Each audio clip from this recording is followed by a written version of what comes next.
Gusto mo bang kumita ng extra pera sa Pilipinas pero hindi mo alam kung saan magsisimula? Narito ang top 5 na paraan upang kumita ng pera sa Pilipinas. Top 1 Online Freelancing. Kung mayroon kang kasanayan sa pagsusulat, graphic design, web development, o iba pang mga online na trabaho, maaari kang mag-sign up sa mga platform tulad ng Upwork, Freelancer, or Fiverr. Maraming oportunidad para sa mga freelancer sa Pilipinas.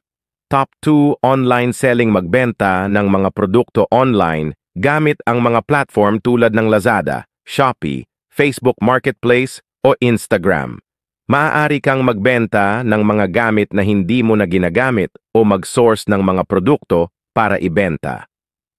Top 3 Food Business.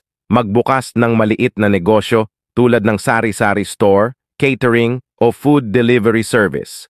Dahil sa patuloy na demand para sa pagkain, magandang oportunidad ito para kumita, lalo na kung magaling ka magluto o maghanap ng trending na pagkain. Top 4 Affiliate Marketing.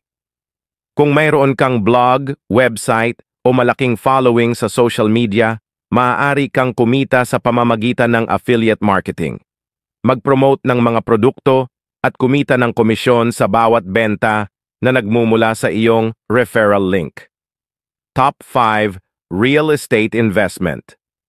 Kung mayroon kang kapital, maaari kang mag-invest sa real estate tulad ng pagbili ng mga lupa o bahay at pagpaparenta nito. Ang real estate ay isang magandang long-term na paraan para kumita, lalo na sa mga urbanisadong lugar sa Pilipinas. Mahalaga na magsaliksik at magsimula sa isang bagay na interesado ka upang magtagumpay sa pagnenegosyo at kumita ng pera.